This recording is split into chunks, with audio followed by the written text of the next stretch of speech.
నమస్కారం welcome to JP TV news. Wanaparthy జిల్లా కేంద్రంలో శుక్రవారం హనుమాన్ జయంతి సందర్భంగా హిందూ వాహిని ఆధ్వర్యంలో శోభయాత్ర నిర్వహించారు। ఈ యాత్ర చింతల హనుమాన్ దేవాలయం నుండి జమ్మిచెట్టు మీదుగా అంబేద్కర్ చౌక్ అక్కడి నుండి రామాలయం వరకు నిర్వహించారు। ఈ కార్యక్రమంలో హిందూ వాహిని నాయకులు హనుమాన్ భక్తులు అధిక సంఖ్యలో పాల్గొని నృత్యాలు చేశారు।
వనపర్తి జిల్లా కేంద్రంలోని 9వ వార్డులో నూతనంగా నిర్మిస్తున్న మురుగు కాల్వ పనులు నాణ్యత లోపంతో పనులు కొనసాగిస్తున్నారని, వారు వేస్తున్న కాంక్రీట్లో సరియైన మోతాదులో సిమెంట్ ఇసుక వాడటం లేదని, ఉన్నతాధికారులు పనులు పరిశీలించకపోవడం వల్లనే పనుల్లో నాణ్యత లోపిస్తున్నదని ఆ కాలనీ ప్రజలు ఆవేదన వ్యక్తం చేస్తున్నారు।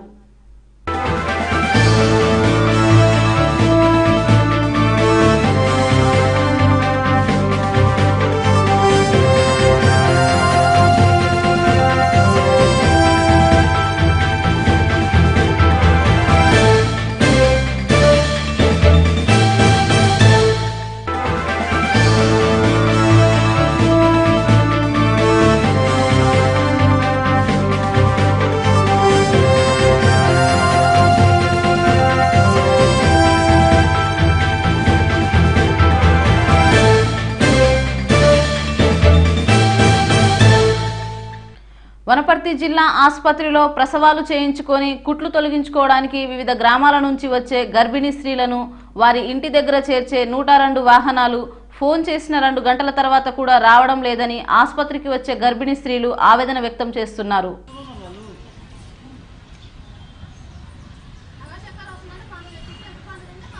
డెలివరీ అయింది కూడా మీ గవర్నమెంట్ హాస్పిటల్ వనపర్తి। రోజుకు 10 days అవుతుంది కుట్లించుకోవడానికి వచ్చినాం. కుట్లింపించుకొని కూడా పొద్దుగా 10 గంటలకు ఇప్పించుకున్నాం. ఇంతవరకు వెహికల్ రాలేదు. 2 గంటలు అవుతుంది. ఫోన్ చేసిన ఎన్నిసార్లు అయినా ఫోన్ చేయబట్టి అడ్రస్ అడుగుతున్నారు కానీ వెహికల్ మాత్రం పంపించి వచ్చిన వెహికల్ అన్నీ పోతున్నాయి. కుట్లు ఇప్పించుకోవడానికి వచ్చినాం. 2 గంటల బయటకు వచ్చి కూర్చున్నాం. వెహికల్ రాలేదు. ఫోన్ చేస్తే కూడా లిఫ్ట్ చేయలేదు. కరెంట్ వస్తలేదు. ఇంటికాడ 2 గంటల ఇస్తున్నామని రాలేదు. ఇంతటితో జేపీటీవీ న్యూస్ సమాప్తం. నమస్కారం.